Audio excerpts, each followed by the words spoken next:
Hey everybody, it's GoblinX and welcome back to another Arena Direct draft of Duskmourn House of Horror, our opportunity to potentially win some booster boxes of Duskmourn by drafting on Arena. Super cool event, and I'm excited to hop back into it, so without further ado, let's get angry, because this is my 5th attempt here. I've been super shut out, just some really bad runs, and hopefully we can turn that around by just embracing the rage within, grabbing a Waltz of Rage here. This is not good in like Boros in the smaller red decks, but if you are in a red deck with some beefier creatures, this can be kind of a blowout, potentially wiping the whole board and drawing you a bunch of cards, wiping everything except your best creature off the board. So like a red-green deck is where this is super scary, and if we draft it early, we can really build around it. And there's not much else in this pack. The other option really is just the more aggressive red card, the Razorkin Needlehead.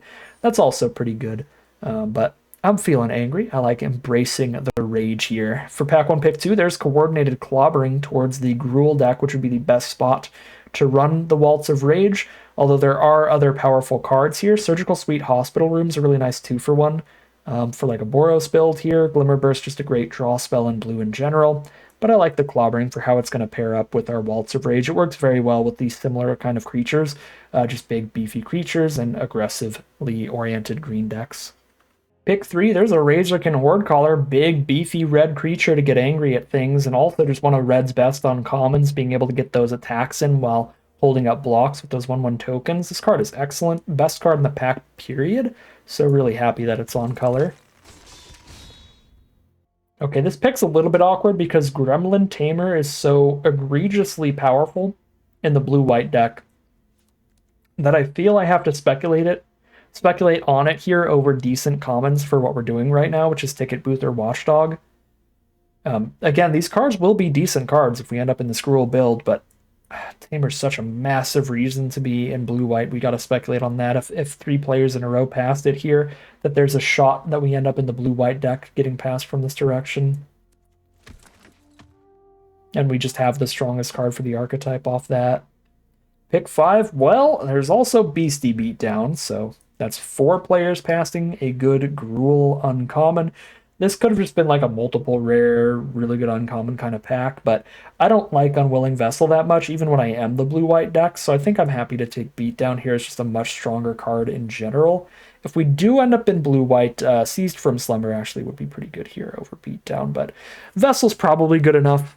Again, that if we ended up in blue-white, we'd be happier with that than anything out of the pack, but it's not nearly as good in blue-white as Beastie Beatdown is in Gruul. And even off of one pick of speculation towards blue-white, we're certainly much more tied to the Gruul right now. Pick 6. Domination's okay in blue-white, but it's quite slow. 6 mana is a lot. Ticket Booth is okay in Gruul. It's also pretty slow, but it can fuel Delirium by Manifest Dreading, and then Double Strike on really big creatures in the late game can get a lot of damage in, so I think it's Ticket Booth here. I prefer it in Rakdos for sure, where you can like sacrifice the enchantment for value, but it's better than Norn or Razorkin, I think, for this deck. I mean, maybe Razorkin's actually okay with Waltz of Rage here, and that goes up in value a little bit, but I mean, if we keep going this direction, we'll be in green, and we can get the green big power creatures instead of the like lower toughness Razorkin here. Pick 7, this is all super filler. 6 mana, 5/6 mana, this is pretty bad. Technically, you can try to synergize by like manifesting into it and flipping it up later, but even that doesn't play super well. Underwater Tunnel Aquarium, super filler card for the blue-white deck, but technically playable there. Inspector, if you're doing a million pieces of manifesting, gets decently playable, but I think it's just Carnival. For speculative fixing there, pick 8 Beastie. We love to see that. Just a big, beefy green creature that replaces itself when it dies. That's going to be nice if we end up in our Gruul beatdown pile, which is where we would prefer to end up with the cards that we have right now, so don't mind it. Come on in, Bashful Beastie. Pick 9. Very filler pack all around. I think all these cards are really bad except Skullcap Nuisance. Then it is now tremendously late to speculate on another color pair.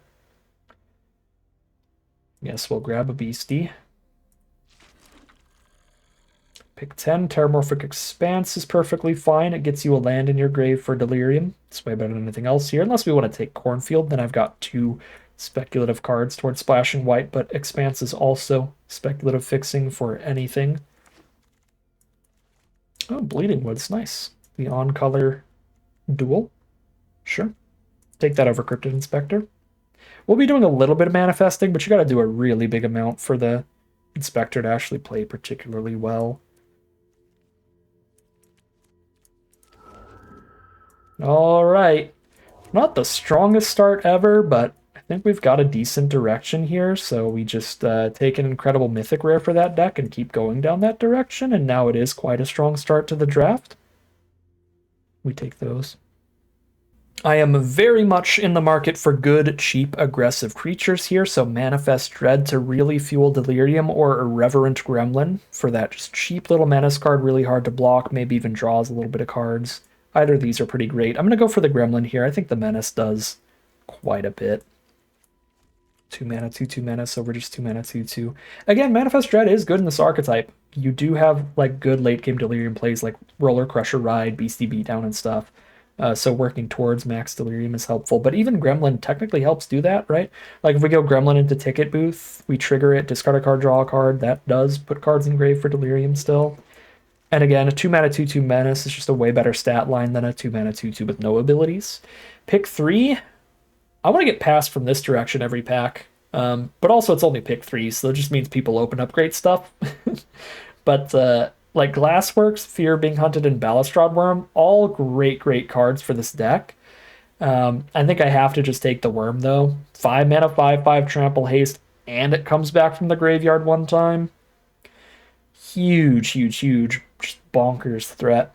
Gotta take that here. I'm not massively low on removal for just starting off pack 2 either, right? Like all of my non-creature spells blow up at least one creature. So don't gotta feel super horrible for passing basically 2 different removal spells here for the Worm. Pick 4, here's another Bleeding Woods, I guess. Then I'm going to want to run multiple copies. If I'm insanely low on removal, you can run like 1 Cathartic Parting in your deck, I guess. But it only gets rid of artifacts and enchantments, so it can be a dead card in your hand now and then. There's quite a bit of artifacts and enchantments in the format, so it's not insanely frequent that it doesn't do anything, but even if it doesn't do anything in 1 out of 5 games, that's a huge cost to running it. I'll just take the Bleeding Woods here. Pick 5. As much as I want to work on my curve, Horde Caller is just a way stronger card than Manifest Dread or Glimmerlight. Gotta take another Horde Caller here. Pick 6, we get a second Reverent Gremlin or a cheap removal spell like Glassworks or Emergence. Emergence looks pretty good in this deck because we got a lot of top-end beef here, and we're going to be running a lot with Waltzer Rage. I do like that you don't need anything on board or in hand for Glassworks, though. Also get some damage with Shattered Yard. There's also a huge argument for the Gremlins, though, right? Because we're so low on cheap creatures here, but I have 4 spells that all blow up creatures already. I'm going to go Gremlin. It's like a really good 2-drop. A really solid 2-drop. When I have basically none right now. This pack's a complete miss. Probably Vicious Clown. But I really want to cut that. Pick 8. There we go, Impossible Inferno for filler removal. I would way rather run a Thornspire Verge than any of these Bleeding Woods, because we really want to curve out as efficiently as possible in almost every deck in the format, but especially in more aggressive ones. And Gruul is trying to beat down. So having an untapped land instead of tapped lands is pretty huge, but if our mana doesn't end up being that hard, I can just end up cutting the Bleeding Woods and not even replacing them with other stuff. So we'll just grab the Inferno and have more removal. Kind of expensive removal, not the greatest, but it is what it is. Here's Say Its Name. That helps hit Delirium a lot. Not very excited about it when I'm in an aggressive deck, but still good. Manifest Dread, pick 10. We love to see that. That is perfect for us. Pick 11. This is all quite weak. Take a Lighthouse in case I get some insane blue spell. 12 is quite weak. A Found Footage if I am, again, like really in the market for filling the grave for Delirium. That's a thing we can do. And then Cemetery towards black, sure. Final pack, Valgavoth's Onslaught. Luckiest drafter ever. Best rare in the format. I'm actually not sure if it is. It probably is. Definitely the best green rare. But it just makes a whole army of gigantic creatures off of one spell. That is the perfect top end for this deck. I'm sad it clumped up in a pack with Beatdown and Under the Skin. There's no way we get both of these back. We might get Beatdown back. Hopefully we're the only Gruul drafter. But if anybody else is in Gruul, we're not getting either of these cards back because any green deck is going to happily take Under the Skin, which leaves the Gruul player to take the Beatdown. We'll see. There's no universe where we're taking anything other than Onslaught in that pack. So just grab it up. Pack 3, pick 2. Try to splash in off-color removal here. Painter Studio to Face Gallery. I like it a lot in Boros and Rakdos, the lower curve decks that have a lot of different attacking creatures. I think it's weaker in Gruul when we have a lot of 5 and 6 mana plays. We're more likely to strand something in exile, and we don't really care about sacrificing it for any value. So I almost prefer like a most valuable Slayer, you know, like big beefy creatures, giving them first strike is big, and I have no 4 mana creatures right now. I think I go Slayer over Painter Studio in this deck. Ooh, Defiant Survivor into Most Valuable Slayer could be pretty scary. I think I'd take that. I've got enough 5s here. I'm not taking Beastie. I could also take Turn Insight out, though. But I don't have a super low curve for that card. I think I'm going to go Defiant Survivor. See if we can't go Survivor into Slayer could be pretty nasty. Survivor with the Clobbering as well is another way to use it and get the Survival trigger.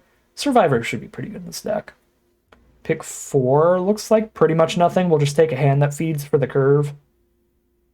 Over Cathartic Parting or Horrid Vigor. Horrid Vigor technically works with Survivor perfectly fine, but it's not very exciting with anything else. Pick 5, there's a Glassworks for great removal. Technically, we're the archetype for Pure Path the Veil, but it is still pretty finicky. You gotta draw it at the right time. It's horrible in the opening hand, but it's a good top deck late. Yeah, it's awkward.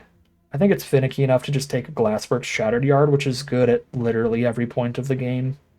Pick 6, Roaring Furnace, sure. I have a Lighthouse. I could play 2 islands in this deck. And randomly Steaming Sauna every now and then.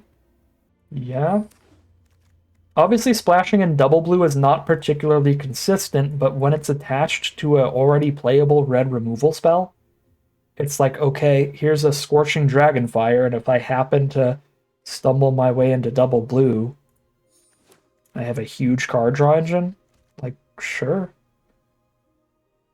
Pick 8, Patchwork Beastie's actually perfect for this deck. That's such a pickup. Pick 8, nice and late. This really helps you get Delirium while being a super efficient aggressive body once you hit it.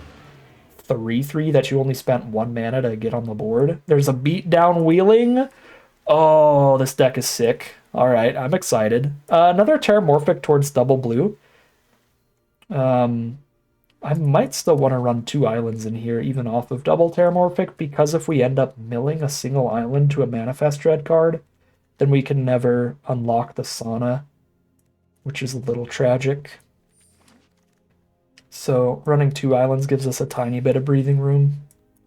I got the Peer past the Veil. I don't think I actually run it, though. I mean, it really depends what our deck looks like.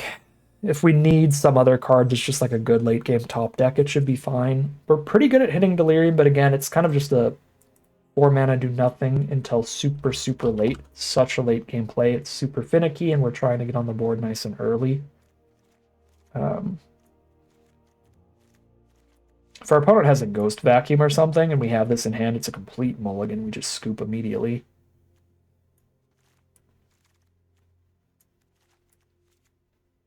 I feel like I have so much more powerful bombs that I don't need the finicky one that's like if I top deck it late it's great, but it's just so horrible early.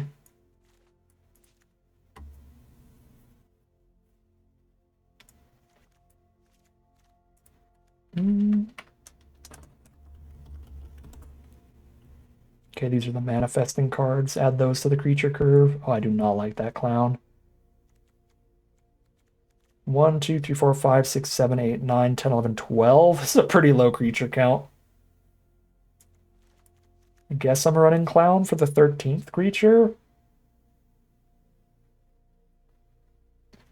I'm not a fan, that's for sure. Yeah, I mean, I think I have enough just like really, really late game plays between Onslaught and Roller Crusher to not also want Peer past the Veil. I'm gonna drop it. And the found footage for sure. Maybe a monstrous emergence because the beatdowns are just better, and then the glassworks and I mean the beatdowns and the clobbering are all mostly just better, and the glassworks is more consistent. Inferno is more consistent. Might cut emergence. I'm not incredible at delirium here because I don't have like any artifacts for it. Play beastie here. I mean, I guess if I put a creature back in the deck, I'm playing a beastie, the bashful one or the bedhead one. Which one? I might go say its name. Actually, having multiple incredible non-creature, non-land spells does make say its name considerably worse, because I could just mill an onslaught and never have access to it, or mill a roller crusher ride and never have access to it, or mill a waltz of rage and never have access to it. So I actually think say its name's like a definite cut. I mean, we might even run a found footage over that if I really dislike these creatures enough to want another non-creature spell. The found footage could be that non-creature spell. Surveil 2, draw 1. That puts an artifact in our grave for sure. And the Surveil might put some other card types in grave, so that does help Delirium a lot for Roller Crusher, Balustrade Worm, Beastie. I don't mind that as an option. It also helps dig for the next blue source if we have a Sauna out. I actually think there's a lot of merit to the found footage in this deck. I think I'll run found footage, and I think Clown is bad enough to just do a really awkward curve here and play like a Bashful Beastie over that.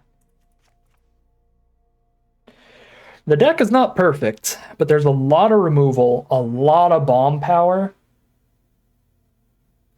The only thing it doesn't have is a lot of creatures. It's a little low on that front, and that's what's keeping it from perfect. Like if we just had two really good 3 and 4 mana creatures, if we could like cut Clobbering Footage, have a really good 3, a really good 4 mana play, I think the deck would be nearly perfect at that point. And then maybe like another better, cheaper creature to cut Beastie for, but the deck still has a lot of power to it. I think this is a solid one for the run. I'm going to call it a deck here, hop into gameplay, and see how it does. Yeah, I do have to put one card back in. I actually cut too many. I'll just play more removal. I'm going to put Emergence in there. And then we will lock it in and call it a deck there. Here we are for game 1 on the play. It's a pretty fantastic hand. If we can hit the mana through the curve to get to the Worm and then the Onslaught as the finisher. I mean, when you've got a hand that's casting a Balustrade Worm and the Worm isn't even the finisher, that's a really explosive hand when it comes to the late game. Double Gremlin can really do some digging towards mana as well.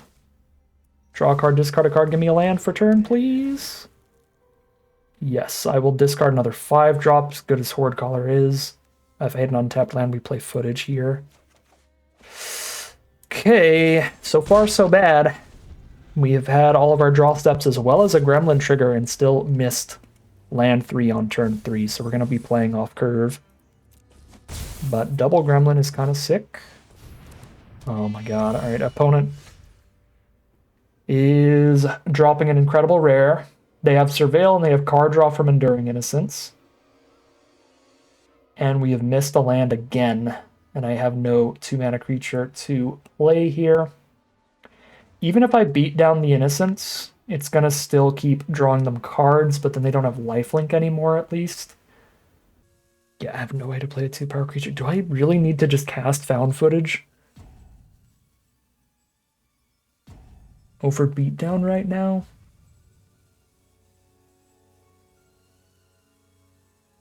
No, I can't imagine that's right. I think I get rid of their lifelink and force them into using some early removal here, hopefully, instead of playing more creatures on the board. Get them concerned about their life total, if we can.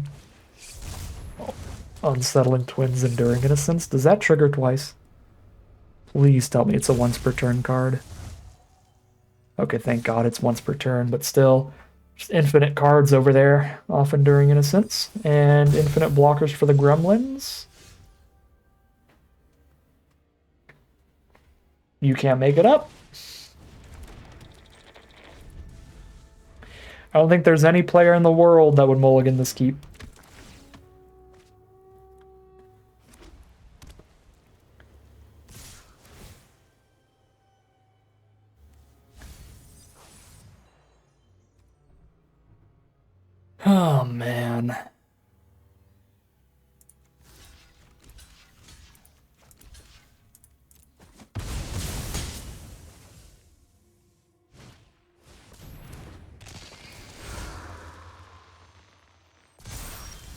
It's too late.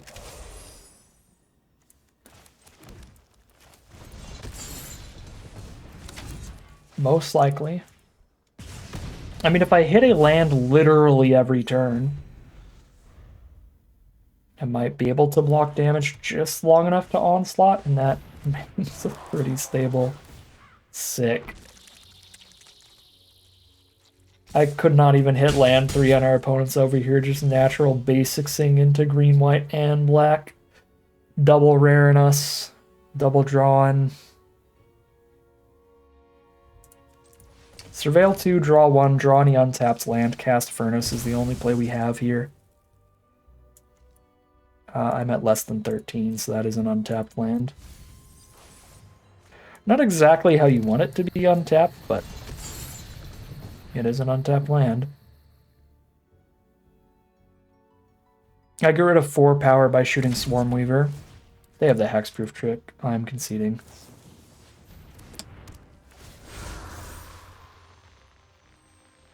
Okay, I lied.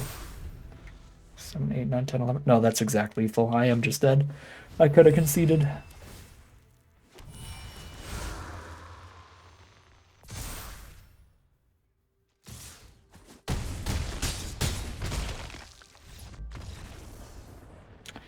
That's magic, baby. Just nothing you can do about that. We move on. If any deck that we've drafted is capable of winning 6 games in a row, it's this one, so. Move on to game number 2. We have no losses to give. Here we are for game number 2, unfortunately on the draw here, but we have a decent hand, no early game plays, but some decent removal to stay alive. Long enough to hopefully play like a late game Roller Crusher. I mean, definitely long enough to play like a Most Valuable Slayer, into a Beastie, and at that point the board's nice and cluttered to buy us enough time to get to the Roller Crusher.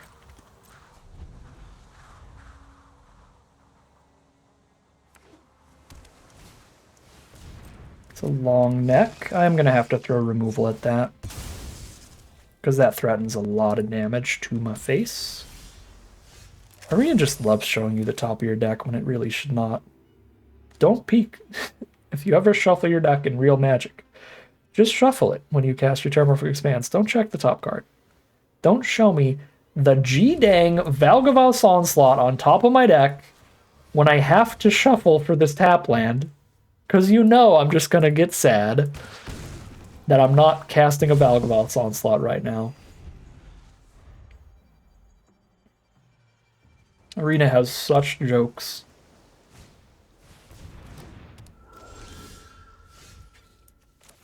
Okay. I do have the double blue if I hit the Steaming Sauna. It's kind of sick.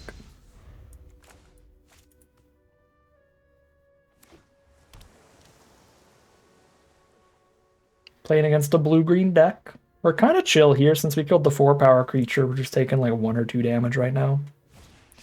They're going to blow up the Slayer and get an Eerie trigger to hit us for 2. Sure, 18. Here's the revealed Beastie if they had a counterspell in hand. Very easy for them to hold it here because we revealed the Beastie. Fear of Imposters. That's still pretty fine.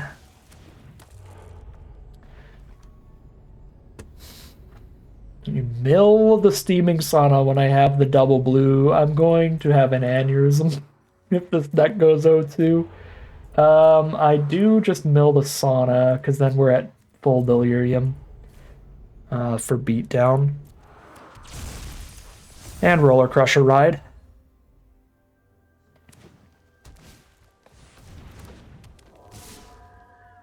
Boop, boop.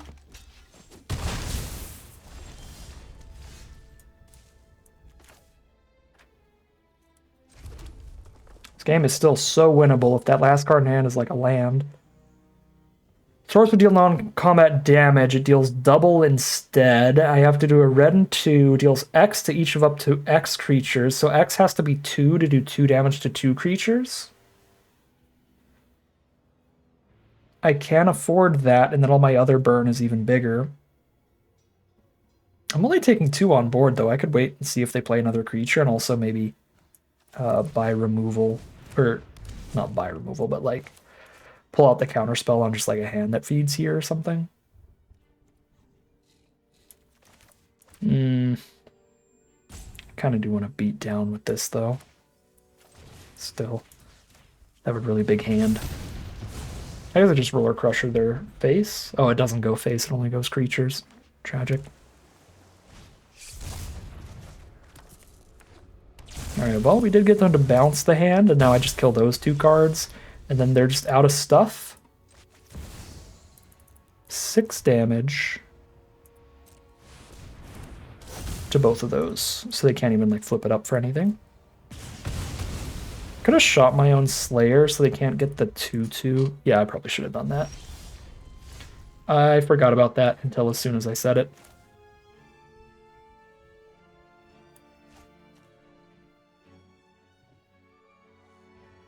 Shattered Yard is 2 damage a turn. Glassworks is 8.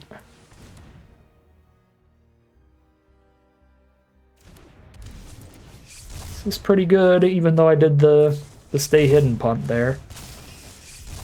Okay, I still don't mind Fear of Imposters.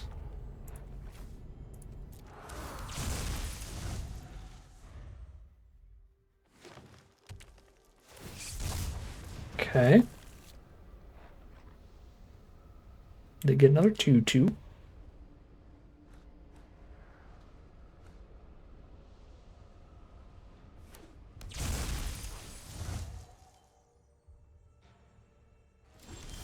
Milled a Bookworm for that face down. Well, let's deal 8 to it then, right?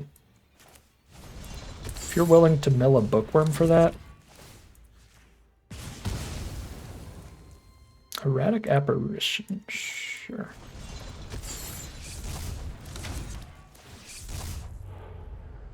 Well, goodbye Waltz of Rage.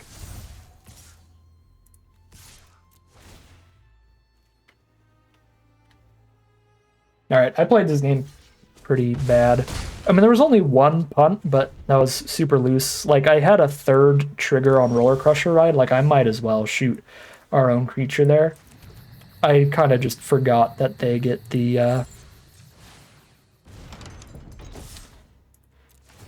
2/2 manifest until it was too late. So I was like, there's no reason to blow up my own creature here. There was. There was a very good reason to blow up your own creature on the Roller Crusher Ride. But outside of that, the deck does play all the super powerful spells, still gets there, and we are 1-1 heading to game 3.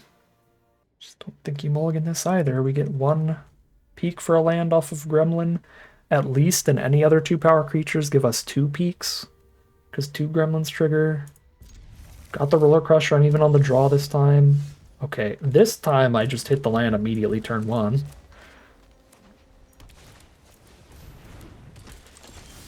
I am on the back foot here. I am on the draw here, so green-white deck starting off early is going to get some good survival triggers going, potentially.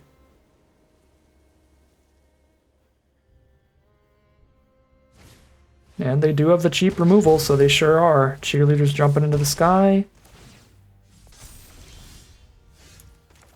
Drop Defiant Survivor here. Make them really need to hold something up too. Or else our trigger goes crazy. Say Thresher. Beautiful land draw here. So I can Emergence the 5/4 with my Beastie. Which lets me get that attack in. Getting that attack in then triggers Gremlin by getting a 2/2 and we get to ditch Slayer, looking for a land towards Roller Crusher. Every time. Well, goodbye, Furnace Sauna. I mean, I guess we are just going to be milling a bunch of really strong cards because there just are a bunch of really strong cards in this deck, but it always feels the worst. At least this time I didn't have double blue up in the first place. Okay, I can Glassworks their Beastie, and then they still have a 2/2 up to block Survivor. It's not wonderful. And is it better to just play a Bashful Beastie at that point? No, because I'm still hitting 4, I'm still winning the race. And I forced the trade there, so they just have a single cheerleader left against my board. This feels kind of worth it.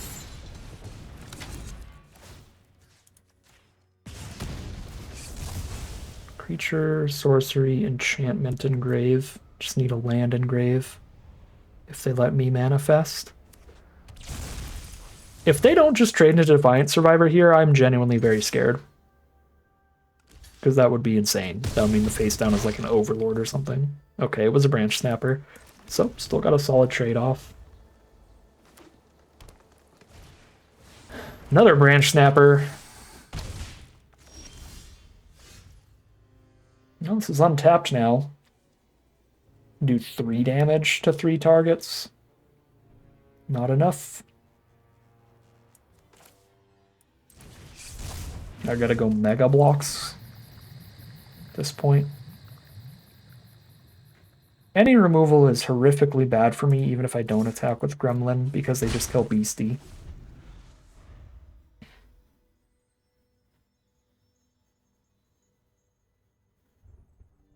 So I'm still going to poke for 2 there. There's their own Defiant Survivor. Last card in their hand. Sphere of Exposure, sure.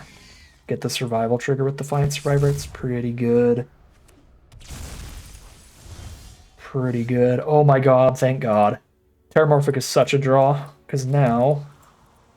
Delirium. Blue sources are useless now. Our enchantment's in the grave. So just grab another green. Okay, I can do 6 damage to 3 targets. Correct? 3 damage to up to 3 creatures is 6 damage to 3 targets.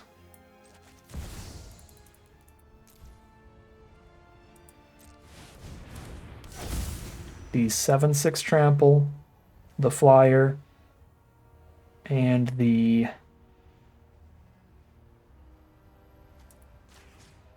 5/4 trample.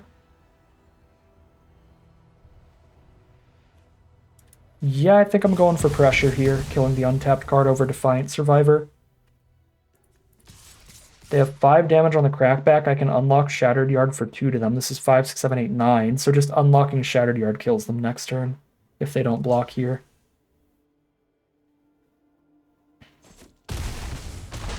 Okay. Playing off the top, they do poke for 3, get the blocker up with Survivor.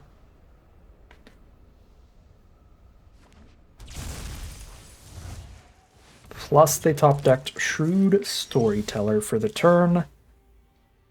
I have 2 damage to their face, no matter what, with Shattered Yard.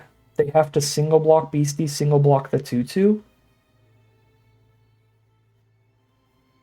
If they double-block Beastie, they take 4, they go to 1 off of Shattered Yard. Plus, I just manifest anyway. So I think their only block is Chump Chump, right? If Beastie goes through, they die. So we send it. I guess they could actually go 3/3 on the 2/2 and 2/2 on the 5/4. That'd be pretty bad. So I could just only attack with Beastie and force a Chump, because if they don't block Beastie, they're dead.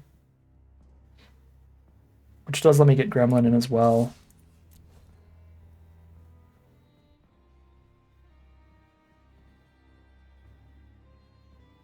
But I do get to hold 1 blocker up here.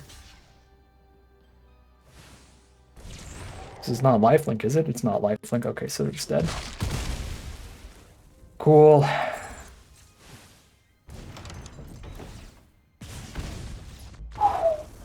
All right, we are 2-1, continuing the win streak as we are balancing on a razor's edge right away from defeat here. Again, a single loss at this point, and we're out. We started game 1 with a loss, so it's going to be a stressful run trying to get 6 wins in a row. Here we are now for game 4. Really sick hand for our Blue-Red Rooms deck. We love to see that. First Terramorphic goes for red, next one for the second blue. Insidious Fungus starts off. That's kind of gross against our Blue-Red Rooms deck over here. Makes me want to Furnace that immediately while they're tapped out.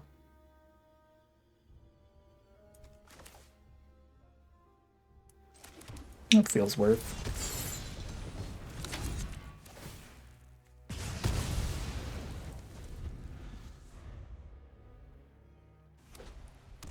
green, white, another Selesnya deck.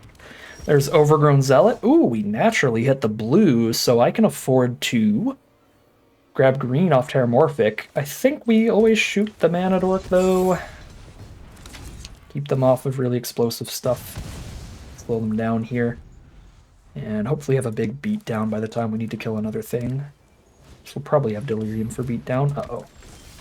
Uh-oh. I need to kill another thing immediately. Well, let's fuel Delirium then. Storyteller's gonna resolve. They're gonna get a counter on a creature. They just get a single counter? Okay, that's not horrible. We still get the beatdown. Just with a 2-2 on the board. So I have one land in grave, so put a creature in grave. Shoot, I'm really not going to have Delirium. So I might want to take Beastie here. Because I don't have an instant or sorcery to put in grave, and this is no more card types other than just creature. Yeah. Actually just not getting there on Delirium. Do I have more double green or double red in here? I have one Waltz of Rage, one Balustrade Worm. So I have one double green card and one double red card. I guess I grab red over green.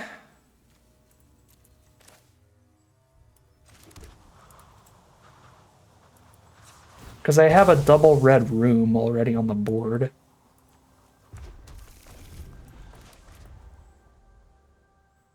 Alright, I'm not going to be able to get the counters on beatdown, so I'm not going to be able to kill Storyteller.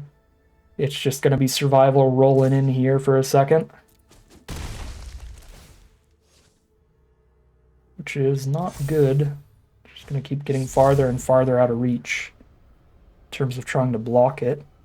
I mean, I could try to just flip this up and trade, but that plays horribly against removal.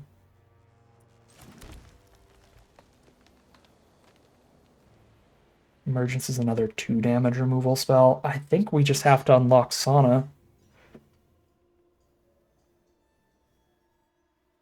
Because if I pass and they trapped in the screen the face down, this 5 mana is going absolutely nowhere and we're super, super behind. Get a little behind on board to get way ahead in cards and try to use those cards to get ahead on board. This is an untapped land because we're taking 4 next turn.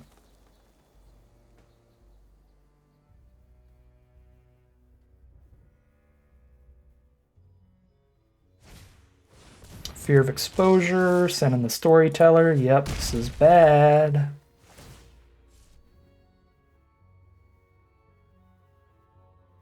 Counter on the Trampler. Draws are pretty poop. Double removal the Storyteller. I mean, with a Sauna active, I can afford to 2-for-1 myself at this point. And then I take 6 from the Fear.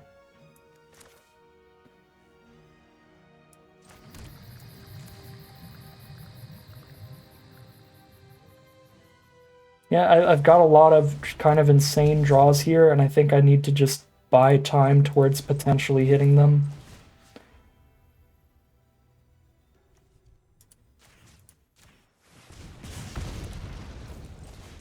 This is the most time I can buy.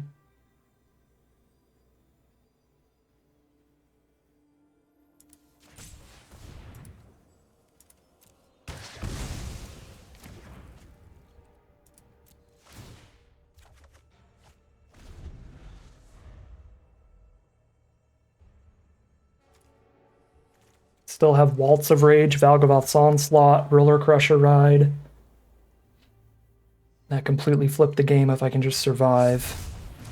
It's a Beastie, which isn't great. I gotta take the 6 because I can't kill that. And we're at 7. Horde Color's cute.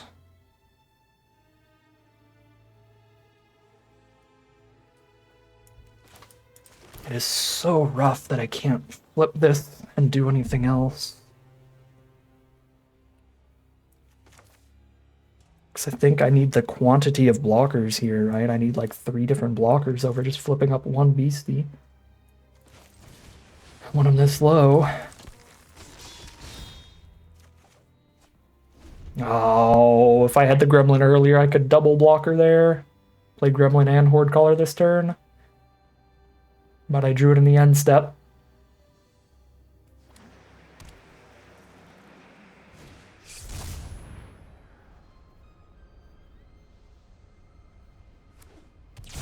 Manifest Dread. Send in the Fear. And the Beastie. Oh, that trample is bad. Kind of have to lose my own Beastie. Oh, that is so bad. So just go to 2.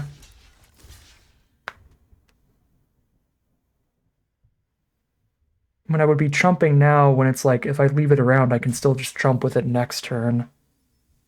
Because if I chump now, I'm facing 2 2/2s and a 5/4. Gotta get chumping going anyway next turn. Yeah. Because I'm dead to a combat trick, but I kind of already am because the trampler. Oh.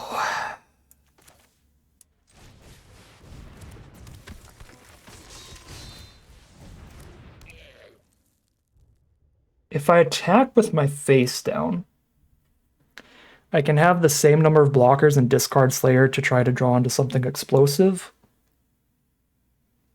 But then I go 4/4 on the 5/4, 2/2 on a 2/2, and 1/1 on a 2/2. I think I gotta go for kills on the blocks.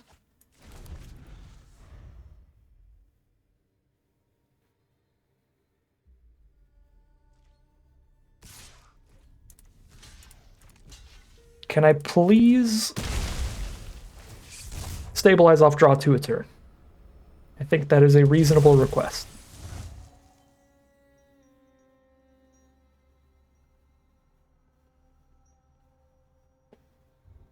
But I keep feeling like I'm just going to die to a flyer. Getting manifested. Oh, give me cards, Arena. I don't even have the mana to play Slayer and flip up the other one. Okay, at least I draw off of Gremlin.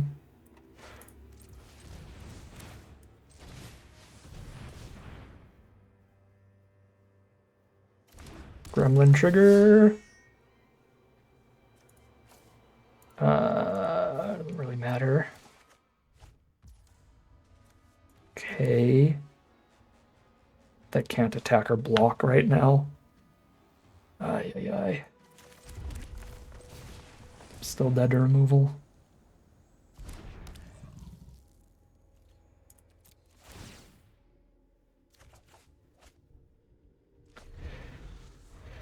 Why are all 3 of my board flippers in my bottom 15? Waltz of Rage, Valgavoth's Onslaught, and Roller Crusher Ride. All in the bottom 15. There's a greenhouse for perfect mana. Off-color bomb coming down.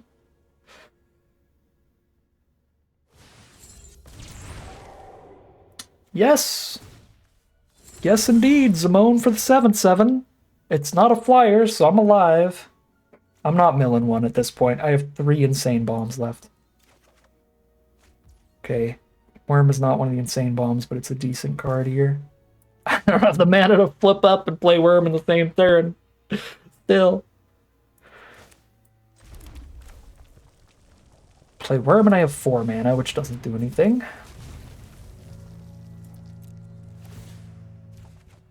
Where are they? Found footage. Find me an Onslaught. It's too late for an Onslaught because I'll just mill myself. Found footage, find me a Roller Crusher Ride. Oh no. I have 1 turn now. Where their board's wide enough to attack all and put me to 0. Oh, and they got the trample trick in their hand? At least they can't afford it. I need Roller Crusher Ride right now. Oh my god. I don't even know if it's big enough because I have to spend the 3 on this footage. It will be Delirium, at least. Waltz of Rage? I only have 5 power. They keep a 7/7 and trample me with it and I die. I think that's my only out though, right? Is that they block something with the 7/7? And then we Waltz of Rage? Okay, what if I deal 3 to everybody though? 5, 6, 7, 8, 9 toughness.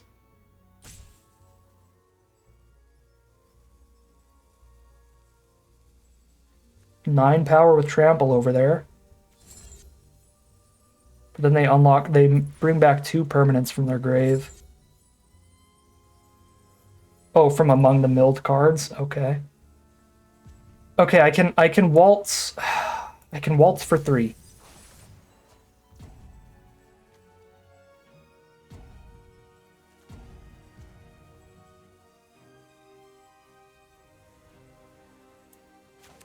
I'm running low on cards, though, off of this. I'm milling a lot.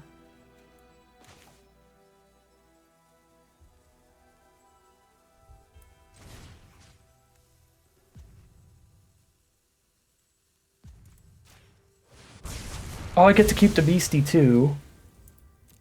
Okay, so I only mill 2. I don't think I can cast Onslaught next turn, honestly. 8 cards left in my deck. I need all these blockers up to not get trampled. They trampled 9 damage in. 5, 5, and a 2, 4 stops it, but doesn't kill it. Yeah, I need all the blockers up to not die.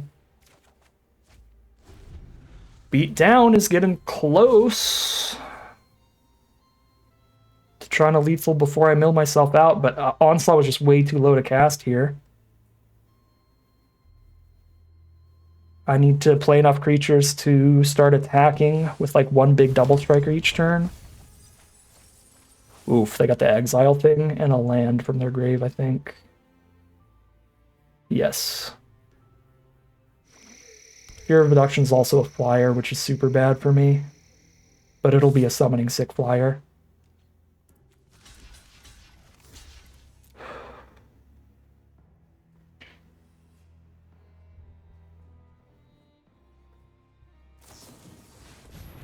Yep. Kill Worm and the Beastie, I think. I mean, Worm does just come back from grave. At least there's that. They have no creatures on board now. So I go double strike, haste Worm, hit for 10.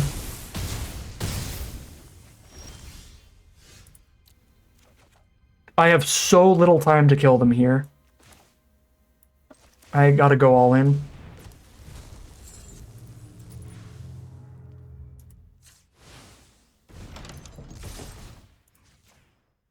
Hit 13. They're at 7. Goodbye, Valgaboth's Onslaught. You were way too late.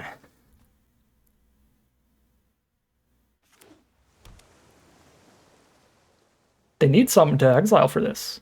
They have no creatures on their board.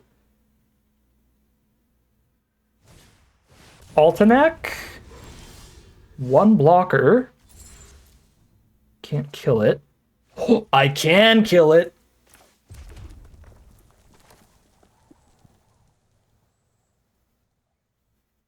Non-combat damage. So I just spent 0 on X. And I beat down instead. So all my mana's up.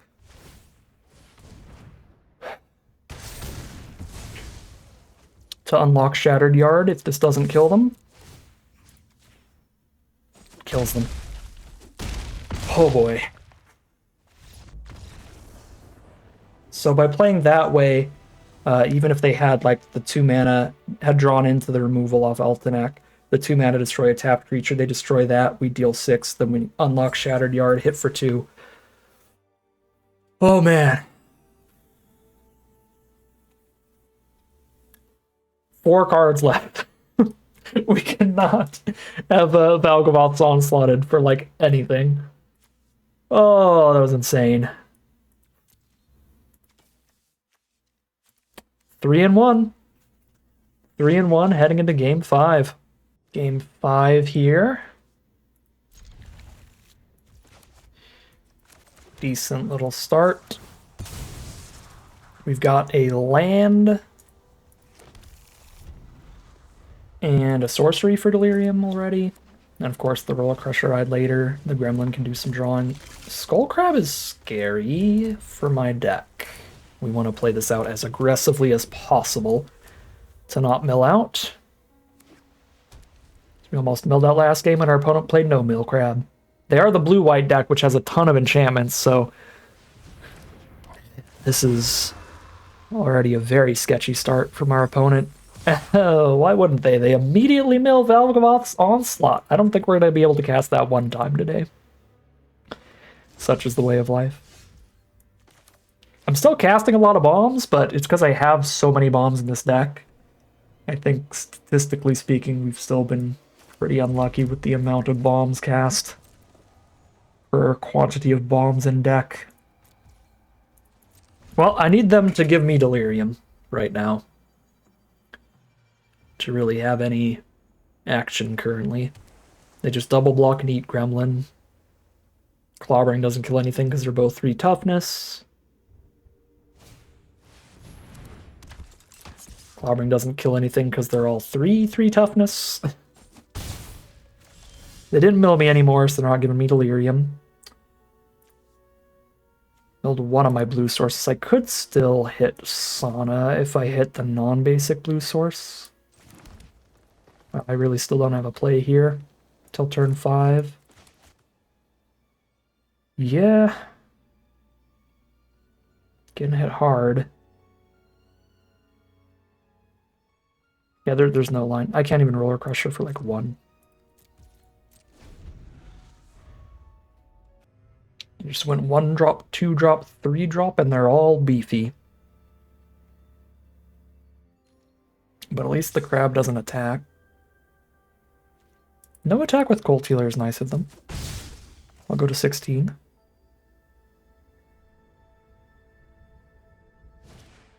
Ghostly Keybearer. Another beatdown. Alright, well, here's a worm. So if they don't kill that worm, I have some stuff I can do. I think the crackbacks are big enough and my late game is strong enough. I have to not attack here. But I imagine this worm is just going to get exiled and I'll have no blocks.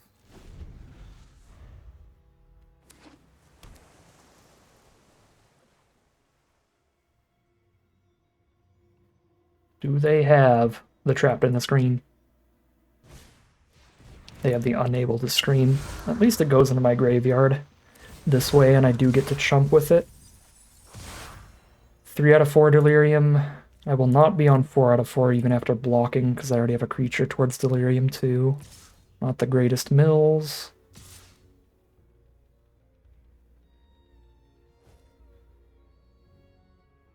Chump 2 or save this for a bigger chump? I mean, chumping also puts it in the grave if I hit Delirium. Do I have any sorceries in grave? I do have sorceries in grave, so yeah, I can't hit Delirium to reanimate it next turn. I think I hold it for chumping more than 2 damage on a future swing then.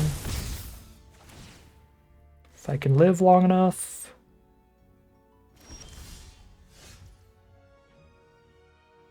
Doesn't do anything for me at all.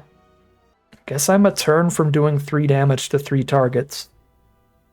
If this were untapped, that actually would have been sick, dealing 3 to these 3.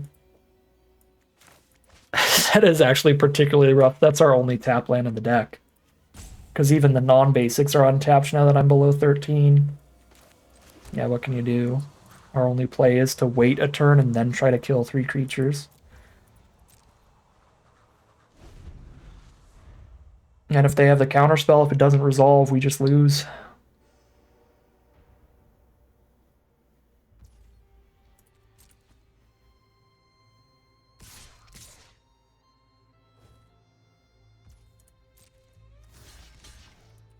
Buy slightly more time. Now, because I'm trying to just kill them all at this point anyway.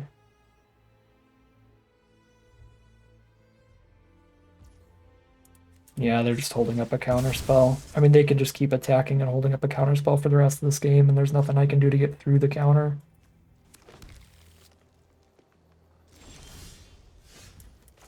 If you got the counterspell, you got me. I somehow, after them milling me like 4 cards, just don't have Delirium. So nothing else does anything still. Just brutal. I guess I could play around the counter unless I pay 2. Okay, if they have an instant speed removal spell, and I try to go beat down, clobbering, I'm literally dead on board. So if I try to bait out a counterspell here and they just removal spell Gremlin, I just lose the game on the spot. Right? Like I cast a beat down and then they're like, okay, kill Gremlin. It's like, okay, I'm dead. Roller Crusher is literally my only line. If it's exactly counterspell and it's not instant speed removal, then technically I can try to do beat down, clobbering, but Roller Crusher right actually survives instant speed removal. And there is a really good instant speed removal spell in white in this format that is just as likely as a counterspell from opponent.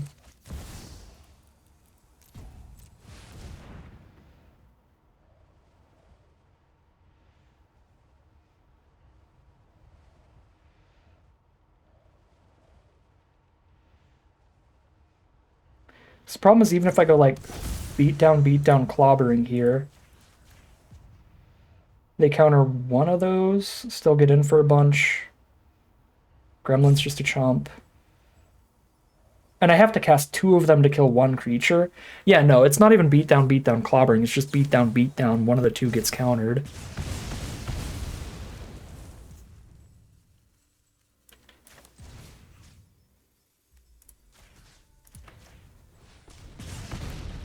It was just a jump scare the whole time? Oh my god, we might still be in this game. Nice from opponent. There's another Inquisitive Glimmer. Give me Delirium, please. I'm begging you. We have Delirium. We have Delirium. They didn't have instant speed removal or a counterspell.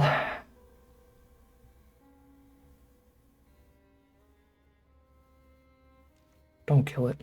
Please don't kill it. I guess I'm still alive even if they kill it because I have the worm engrave. Okay.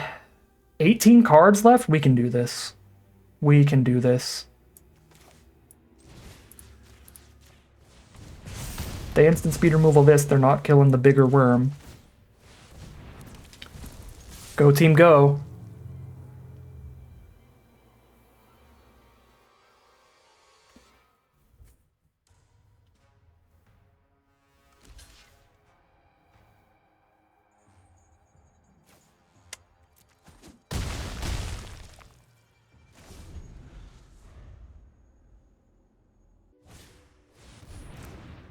You do have the exile for the worm.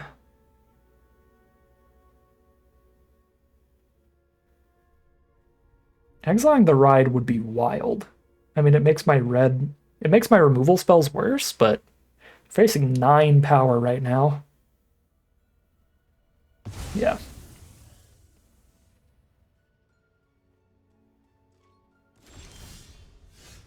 Ticket booth. Sure.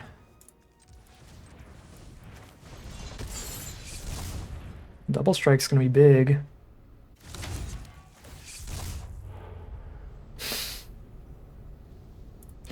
Let's continue milling our rares. Let's go. Woo!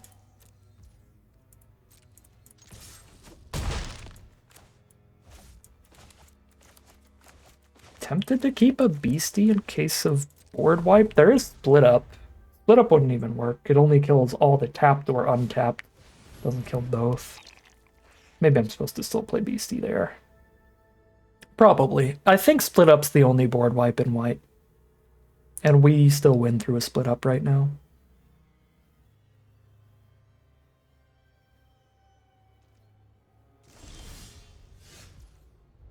Try to hit for lethal here.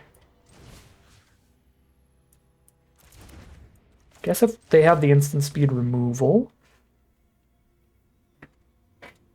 we can force them to use it on beastie. I guess I don't get to get double strike this turn if I pay for that. Okay, I don't have lethal either way though since I paid for that because I can't beat down and double strike. So I think I just pay and just hit for 8. Oh, I guess they get the Surveil as well, which isn't great for me. But they need something insane to live 2 turns of this. Split up doesn't even do it. And I'm at 8 when it comes to counterattacks. Land, and what did they keep? I don't know, I guess we'll find out.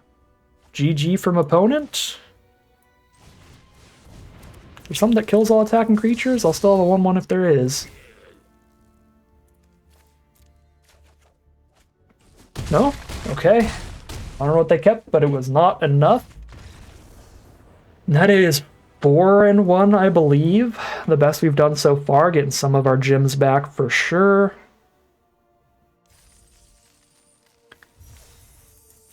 If it is 4-1. Yep, 4-1. We actually get some gems back this time.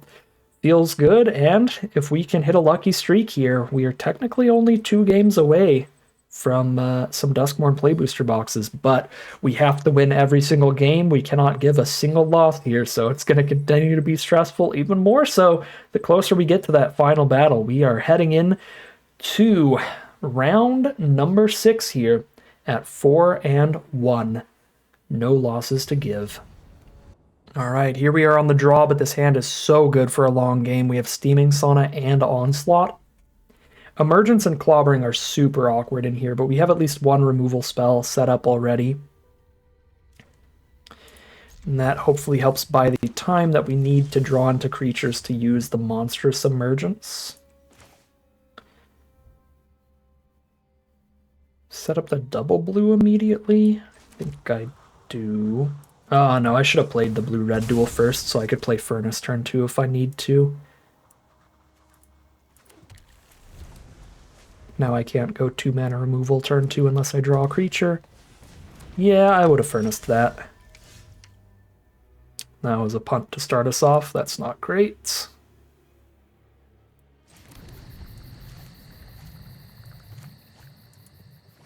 Please don't manifest. No, punished. They also manifest immediately. That's a gross start from our opponents on the play. Am I in a defensive enough position to have to Furnace the Flyer instead of the Analyst? I have no more removal spells that I know that I can cast anytime soon, and I have to make it to like 5 mana to do anything else. I almost feel like I have to Furnace the Analyst. I mean, sorry, the Flyer. It's only 1 more damage a turn than Analyst, but that adds up so fast. It's twice as much damage as the Analyst.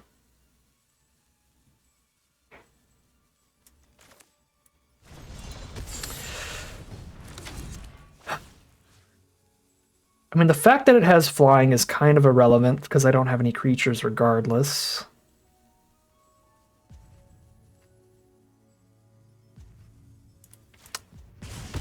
But that double damage is definitely a thing.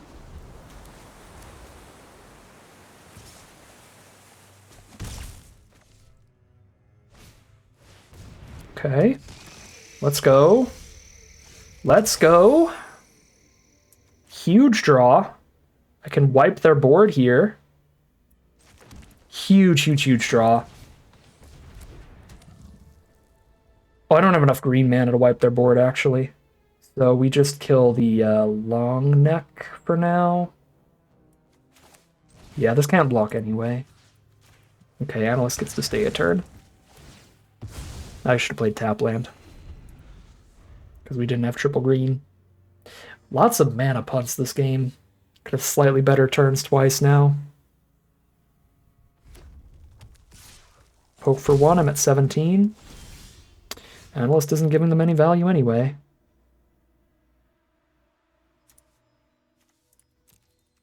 Mill.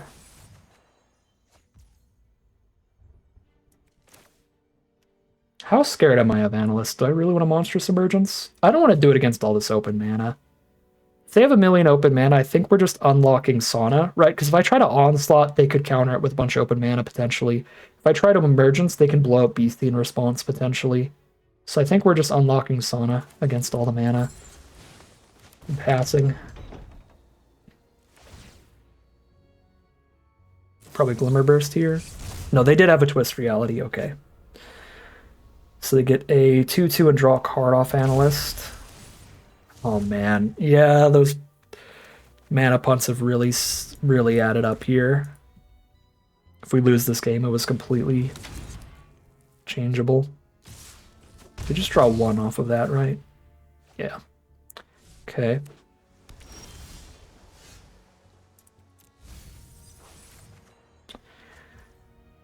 A sorcery engrave yet? I do. I'd like to emergence the analyst, but I'd also like blockers up here pretty badly.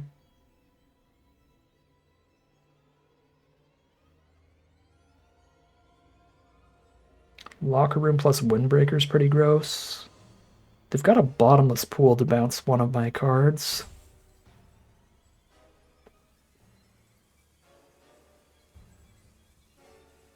And go Onslaught 2 4/4s, and then I could Worm plus Emergence as a follow-up turn to that.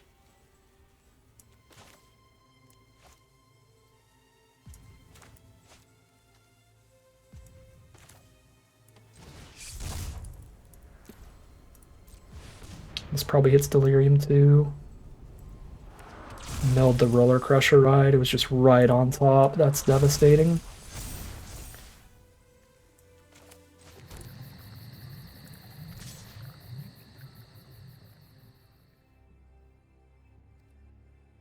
Can locker room one of these.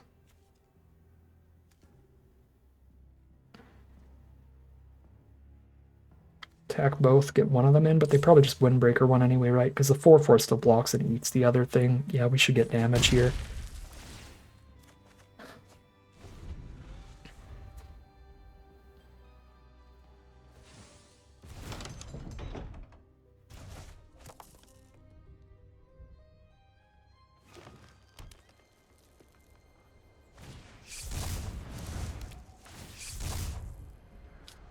This game would be so winning if I just had the mana to kill Analyst turn 2 like I should have.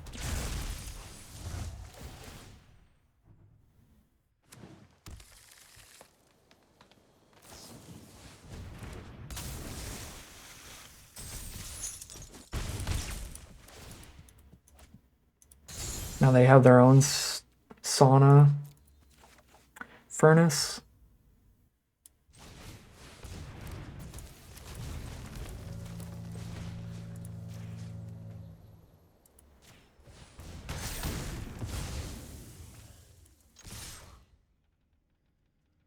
Jesus Christ, their deck is loaded, by the way. We just killed an Entity Tracker.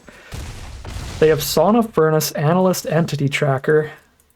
Yeah, we're both loaded.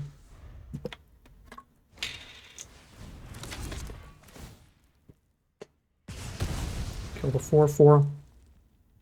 If they don't have a counterspell, we still just win off of Tunnel of Hate.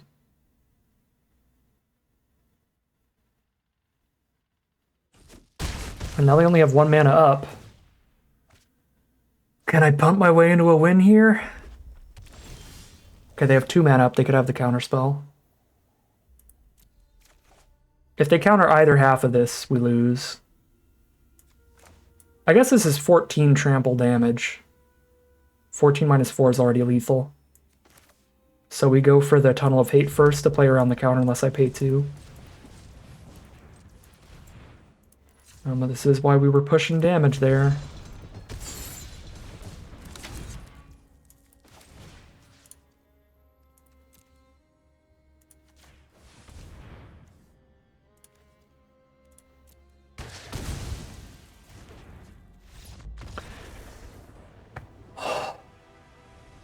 I deserved to lose that game. And I really thought we were going to.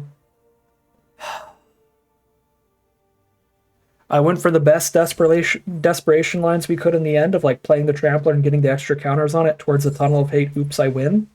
And it worked out for us, which is really, really lucky. But those early turns, something as simple as playing the wrong lands can stack up so poorly for you. You've gotta be a lot tighter on those plays, and I was absolutely not. We had the wrong colors of mana out to kill Analyst turn 2.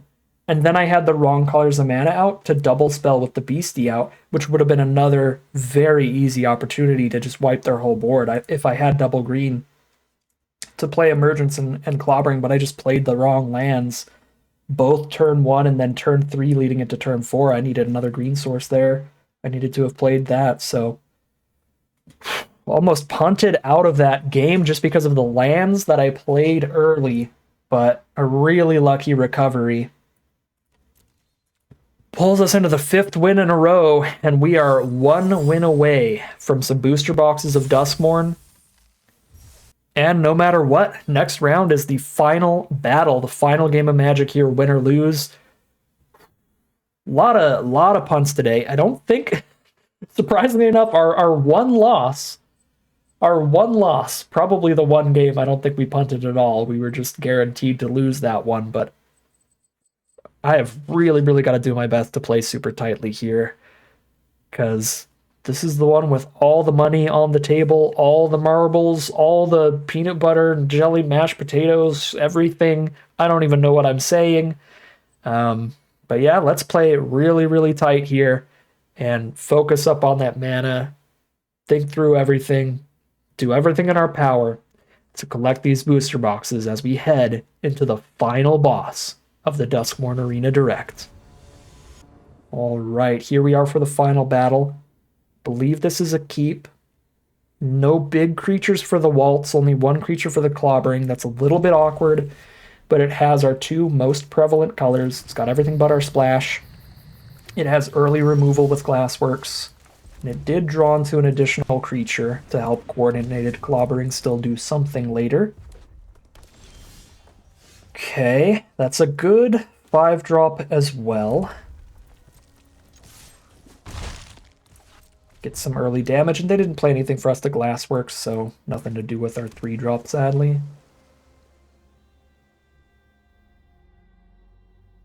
Skipping over turn 3. Tunnel Surveyor. Alright, that's some blockers for the hand that feeds, unless we hit that mana for the 4-drop. Wonderful. That's what we want to see.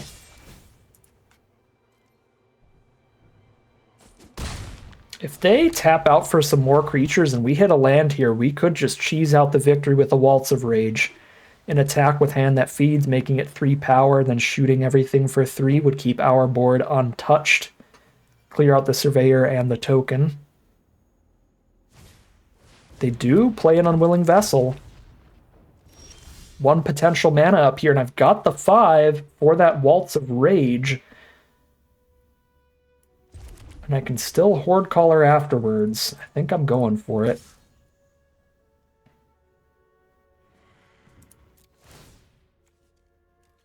That 1 mana could be like the +2/+2 trick. They could eat this, or they could save one of their creatures. Just straight up works.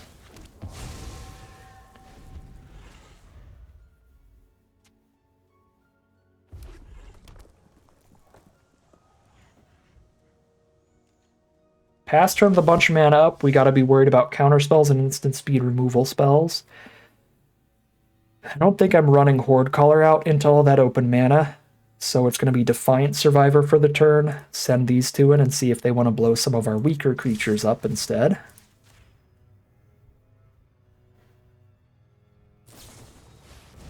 Just a Glimmer Burst, okay.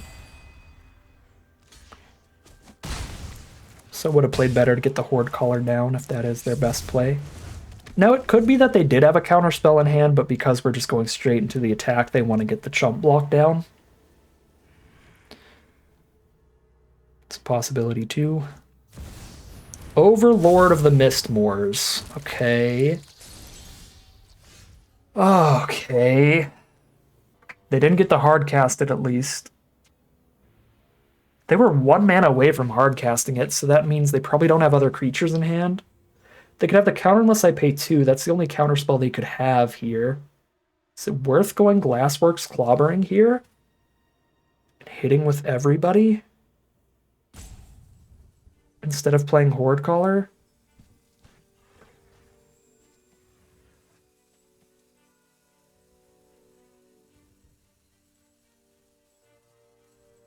Unless it's exactly the counter unless I pay 2, I think it's just better to Horde Caller right now.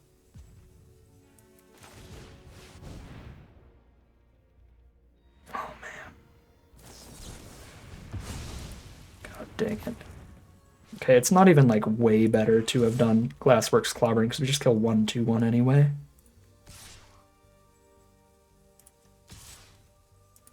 Okay, yeah, we're just getting damage. Go, everybody. Kill the Slayer, that makes sense. But they go to 4 for doing that. Lose all of their blockers. I have a Sorcery Engrave already, so we put the land in there. Delirium is very big here, because it would give hand that feeds Menace. It's land 7.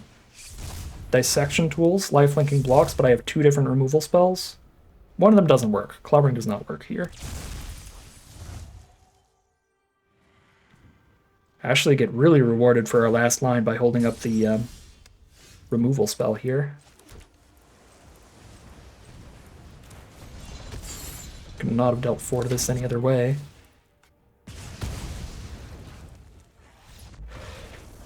Oh my god. That ticking clock over there of the Overlord with the dissection tools as well, that would have spit out the flyers and been able to sack the flyers to be equipping lifelink on the board to get them right out of that.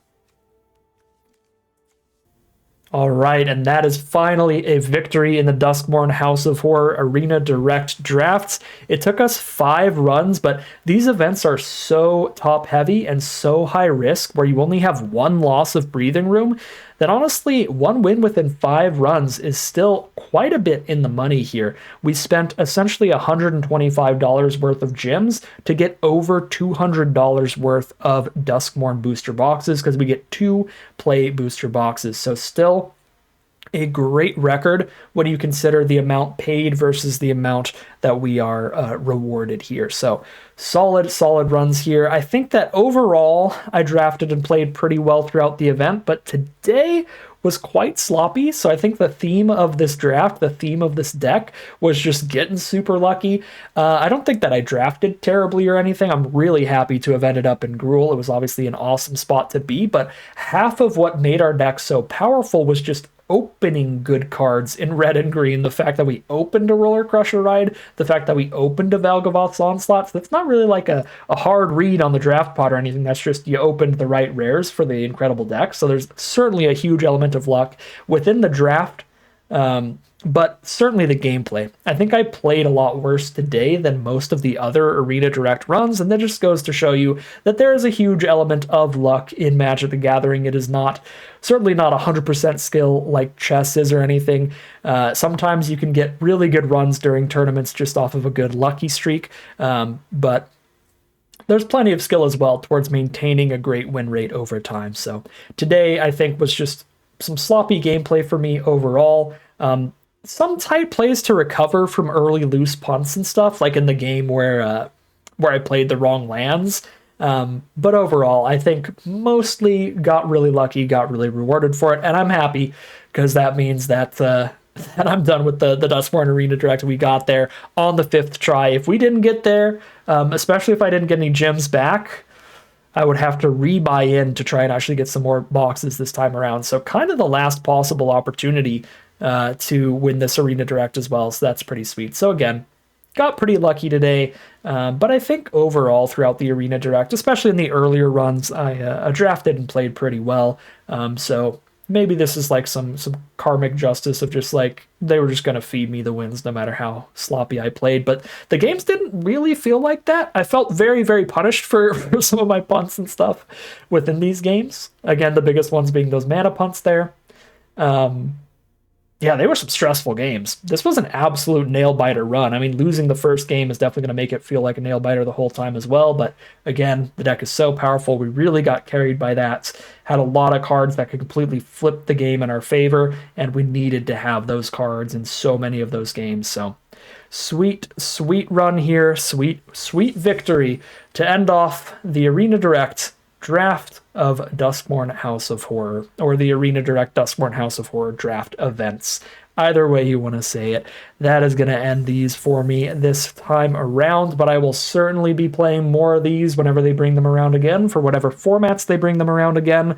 I doubt I'm going to do more than more than however many runs it takes me to win one time ever. At least until the Final Fantasy set. Once that comes out, I probably won't stop after winning one time, but that means we're going to get somewhere between 1 and like 5 runs like every single time they do Arena Direct. So if you're looking for some more of that, then I'll be here playing more Arena Directs whenever they've got more Arena Directs showing up. But in the meantime, it's almost time for Dragonstorm spoiler season, which is going to be really sweet. Almost time to get into that format. That'll be awesome. And until then, a little more Ether Drift, some Alchemy Ether Drift drafts. Still plenty of cool stuff to do draft and sealed in the limited varieties of Magic Arena in the near future. But that is going to end today's video. As always, I'd like to thank my patrons and YouTube members for their support, as well as you for watching the video. If you enjoyed it and you're interested in seeing some more, you can always like, comment, and subscribe to tell the YouTube algorithm to send you some more in the recommended feed. If you'd like to catch me live, you can check out the Twitch channel in the link in the description below. And if you'd like to support the channel directly, you can check out the Patreon link in the description below. But other than that, as always, thank you very much for watching, and I'll see you again soon for some more Magic Arena.